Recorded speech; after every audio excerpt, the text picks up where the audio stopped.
Good day and welcome back to Elementary 72 Gaming. For all of you who support the slow, meager pace that I am using, let's just stop it right now and get into this video. So for today is another Battleship build video. Obviously I said these are the last of the 3 planned content that I had, and after this there are planned pieces that will come out from time to time that were part of my schedule, but everything is a blank, and there is something for you to look forward to after this whole event with the Battleship. After the Battleships are finished, there's going to be a chance for a nice collaboration, and the collaboration is going to be Pristine Frog, Reaper from the Fire Alliance, Baked, and Rambo.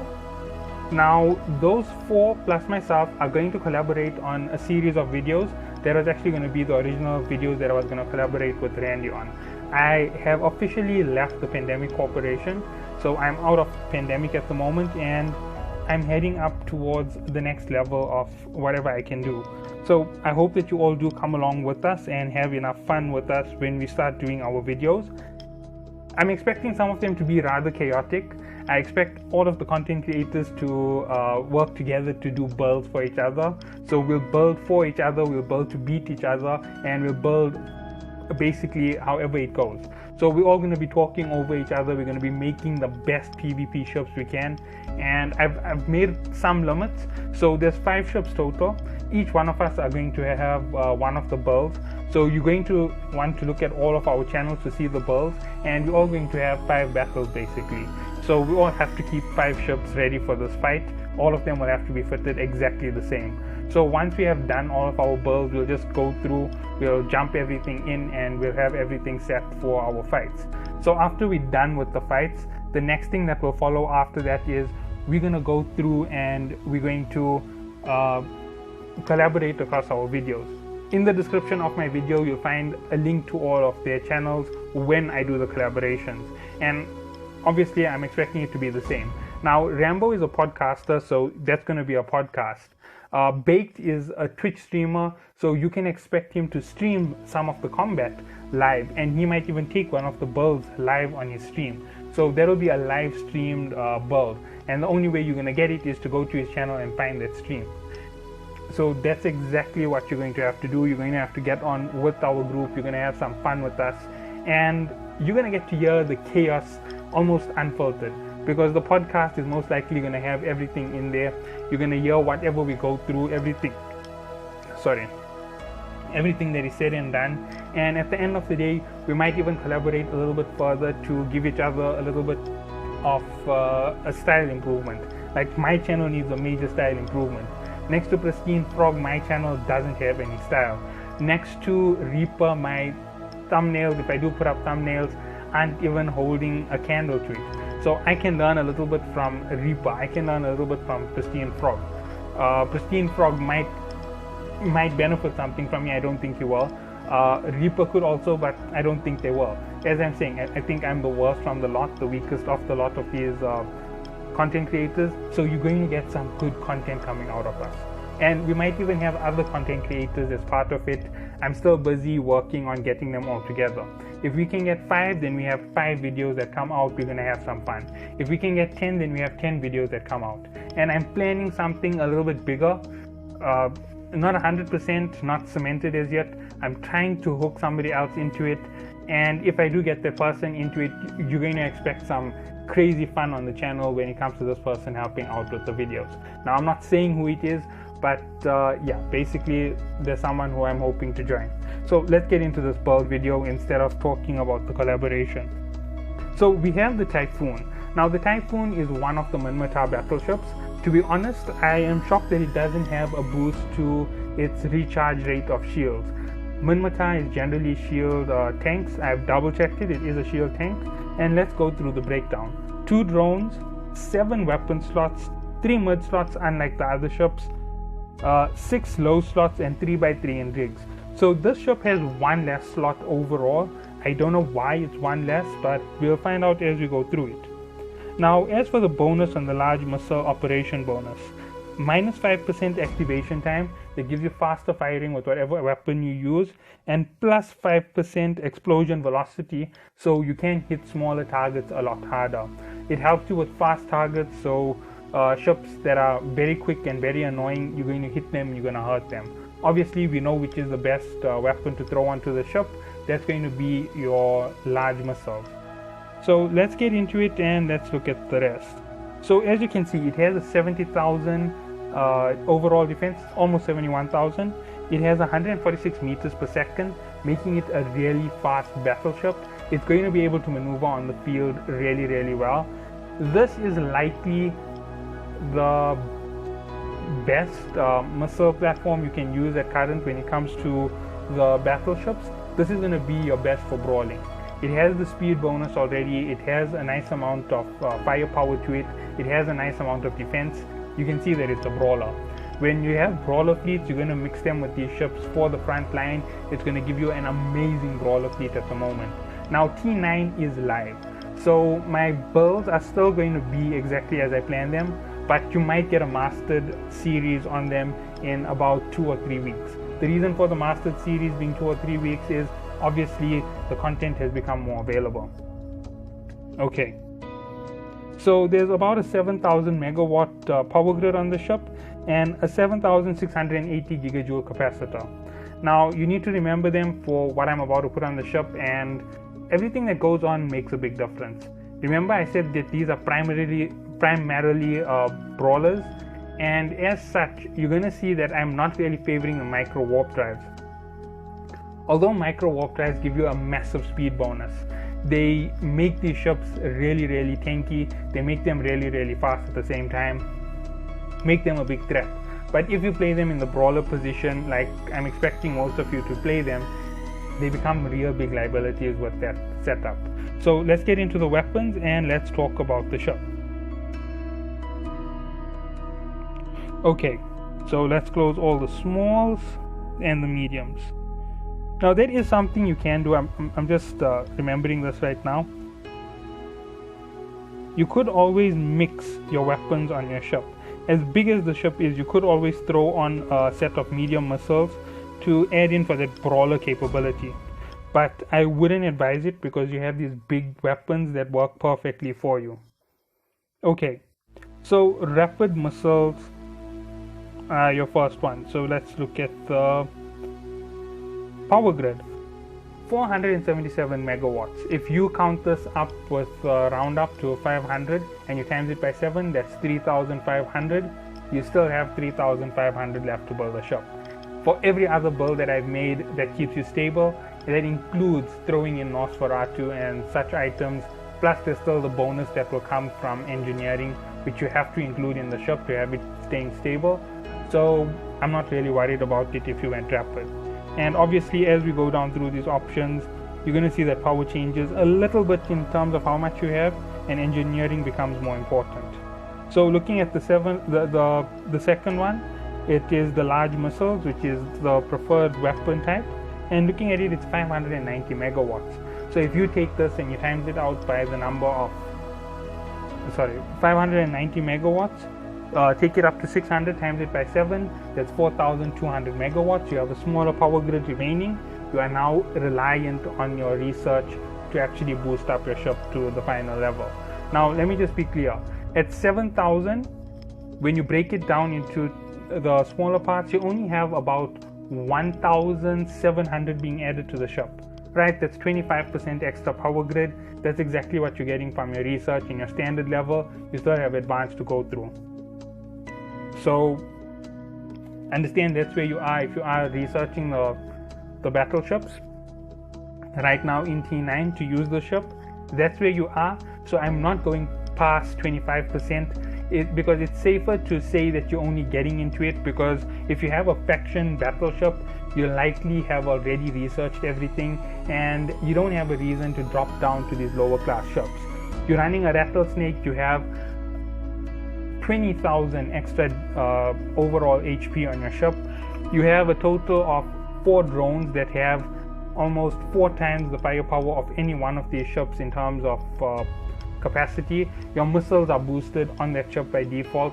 Everything on your ship beats the Typhoon easy peasy. You can 1v1 the Typhoon and win every single time. Obviously, if it's massive fleets of battleships, then the tables might turn on you, but it's battleship versus battleship. You most likely could take out 3 battleships before they actually put you in your hull. Okay, so looking at it, as I said, that's where we're going to say that it takes us. It takes us to 4,200, leaving us with around 2,800 remaining on the ship, right? I'm adding a little bit of extra to the power grid. The reason for that is, even with what I'm adding in terms of your full research, it isn't the full research. There's some missing from it. So let's get down to the torpedoes. Now, torpedoes are also an option for brawlers, but you'll see why I'm not going to count it in. Right? Torpedoes have a very low flight velocity. They're only going to be good against battleship versus battleship. They're going to be good for you if you're taking on faction battleships. That's about it. It's going to be good for you to take out nightmares. It's going to be good for you to take out Balgons, rattlesnakes, Macarials, but only when you're brawling. If you're not brawling them, you lose. Okay, now as you can see, this one has a substantial power grid requirement at 715. So I'm going to put it at 7.2. I'm going to say 700 times 7. That's going to give me 4,900. And I'm going to add the extra 100, so 5,000 megawatts gone from the ship. I know there's a little bit of extra that I'm not counting in, but 5,000 gone. We have just under 2,000 left, so I'm going to say 1,800 for the rest of the ship if you went with torpedoes. Now, the torpedo fit is not recommended. It leaves you too dependent on your research, and it puts the ship in a very jeopardized spot. So let's get into the next slot on the ship, and that is going to be your mid slots. Now, I'm going to do something a bit different. I'm going to talk about the drones for these ships. Since you're using missile launchers and you're going to be going close, you're going to go with the standard drones. You're not going to go Sentry. You're going to go Berserker for speed, or you're going to go with the Wasp type in the large drones. One moment. I'm not sure what they're called. I know they're Hornets in one. They Vespers. Oh, they are Wasp. Sorry, the Wasp drones. Now, I always like using that class because I feel that it's very consistent. You get a small difference in when you're hitting shields and when you're hitting armor, and when you're hitting the hull, that difference is almost exactly the same. So you don't ever have a massive fall off on what you're doing. You don't have to worry about whether you're doing enough DPS. And with the recent changes, you could always carry 4 different drones on you in case they are using resistance. And that is something which you can always do live right now. So you just take, say for example, 1 Praetor, 1 Wasp, 1 Org, and 1 Berserker. You throw the Berserker into your mid slot, you open out the Berserker and you let it destroy a ship. And there you go. You're now using the Berserker because they don't have any resistance to explosive on their armor. So you're doing maximum DPS. You have somebody whose shields are all of a sudden resistant to EM because they put on 3 anti EM rigs. So you change your drone from Praetor to a Wasp and you smash through the next level. They're not going to expect it, but you did hit them where it was weaker. You go right through, you enter into the armor. The armor is absolutely weak because it's a standard. You switch out to your Berserker. The Berserker destroys the armor and they down. Although changing your drones all the time isn't the best thing to do in the middle of combat, it is going to help you with getting through the enemy. So that is one of the ideas for running your drones, and that's because of the recent updates. So let's get into the next part of the shop. So you have 3 more rigs left, and as I said, this is more for brawler. Now normally I would always recommend you go double Weber Fire for brawlers, but in terms of these big ships, because there's that whole aspect of keeping it power ready and facing off against similar class or lower class ships, these are the changes. 1 Weber Fire. Now the 1 Weber Fire will slow down very fast ships enough for you to hit them with your missiles when they're in range, but it's not going to give you too much of an edge. So there you go, 1 Weber Fire. Nothing else on this class will be used.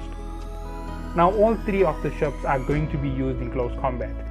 The long-range missiles are fantastic for close-range combat because you interfere with ships unless they're running around in Dremels. And if they're running around in a Dremel, it's going to take them almost 5 minutes to destroy your ship, and that's provided the Dremel doesn't get caught too close. And if the Dremel goes too far out, they're going to take massive DPS every time you hit them with one of your missiles. And if the Dremel, as I said, gets close, you're going to drain them like crazy with the Nosferatu, or you're going to throw on a neutralizer. Now, I'm not going to go with the neutralizer for my build, but let's go straight to the large Norse. Now, as you know, this has about 800 megawatt signature. That's 1,600 gone. Now, if you count that for the torpedoes, if you were using torpedoes, you have about 200 megawatts left on your ship's capacitor, plus 1,600 added from your other activities. So it's not enough to sustain whatever else is coming on for your ship. That's why it's a very bad idea. You're going to have to sacrifice one of your power rigs from the semiconductor control for a power grid output for your ship to improve it. That's how it will go if you're going with torpedoes. So if you aren't going with torpedoes and you went with large missiles, you had almost 2,800 remaining, and you knocked out 1,600. You have 1,200 left on your ship, plus you have another 1,600. So that puts you back up to exactly what you lost at 2,800. So you're right back to where you started. Mid slots didn't even impact you in terms of your power of your ship. So let's go down to where it really is going to matter for battle, and that is low slots. Now, as I said, this ship is going to be primarily a shield tank. And as you know, when it comes to shield tanks, I have a very standard build, and there is a second option, and I will explain it as I go through. Okay, so the first thing to do is add in the large shield booster, 502 megawatts. You now drop by 500. You're now at 2,300 megawatts. Right, shield extender. There is another 700 megawatts coming out for the large shield extender. Right, we knocked that off. We are now at 1,500 with 2 remaining slots for big hitters. So let's go down to the shield hardener. We're going to take on adaptive, right? C-type adaptive. That's one of them being added to your ship. It's a 1 megawatt count on power. Done. So we now have 3 slots done. We have a nice fair tank. We have 3 more slots left on the ship, and we have 1,500 megawatts to fit everything in. Okay, the next thing we need on the ship, which is going to be really urgent, is going to be a little bit of power. So we go straight to afterburners. The reason for afterburners over micro warp drives is your ship is slow by default. If you get caught in any type of web of fire and they hit you with a disruptor after that, you have no power left. All your speed advantage is gone, and this ship has a speed advantage, so to play it to its maximum is very important. Okay, going all the way down, let's go to the large. This should be 800 megawatts. 878, so 900. So that will leave it to 400 megawatts and 2 slots. Now 2 slots at 400 megawatts isn't so difficult to fit in.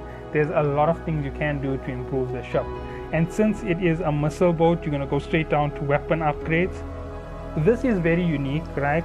Considering that I don't always suggest you improving your firepower, and generally I tell you to put a cap battery on, but the large cap batteries are a little bit heavy in terms of their power need, so I'm not going to go there, especially since you're running double Norse. Okay, as you can see, 7 megawatts of the ballistic control. You're still safe. And then missile tracking computer, missile guidance, sorry. And there's 100 megawatts. With that added in, your ship is stable in the medium class. Your ship is stable in the large class. Rapids and large are both stable because they will run the exact same fit. There isn't going to be a change in fit. The only advantage to you is you could always pull back a little bit further out to pull the enemy and keep hitting them from a distance. Because missiles take some time to land, if you play it correctly, you can launch 3 or 4 volleys and get the enemy to close in on you before you really start doing DPS to them. because of that long flight time, as the enemy closes in and all the missiles hit, they're going to take this massive DPS out of nowhere. They're going to get panicked, and it's going to work to your advantage. They might rocket through all of their cap at a much faster rate than they should have. When the panic sets in and they've overtaxed their weapon systems, you now have that advantage to keep hitting. And remember, you have a 25% reduction on activation time for your missiles, plus you have the guidance computer buff, and you have the ballistic control buff, so you have better explosives, faster missiles. Everything has been improved to your advantage, and you're definitely going to get your target. Okay, so that's about it for this video. I hope that you have enjoyed this, and yes, I'm back out into the regular screen for once. The reason for that is quite simple. I'm not part of a corp at the moment. Obviously, I'm in that cooldown between joining corps, and immediately after this year, I'll be joining a corp. I do have a corp that I'm joining again, and once again, I will be a member of the Borg Collective. So yes, I have returned to the Borg, and that's the way that it goes. Unfortunately, there's no chance to return to CNK. CNK hasn't reformed as yet, and to be honest, I don't see any reason for them to reform. And yeah, that's just about it. This is one of the most fun times I've had in the game in a long time. Being part of the Borg again for a day, I'm absolutely ecstatic. There's enough fun, there's enough talking. I'm happy that they're around. They joke around, they may be a little bit rude at times, but that's the whole fun of being around other people. Everything has its time and place. And yes, you also have that whole series coming out from the content creators. We have more than one collaborative content creator, so we have a ton of options. You're going to get a ton of different videos.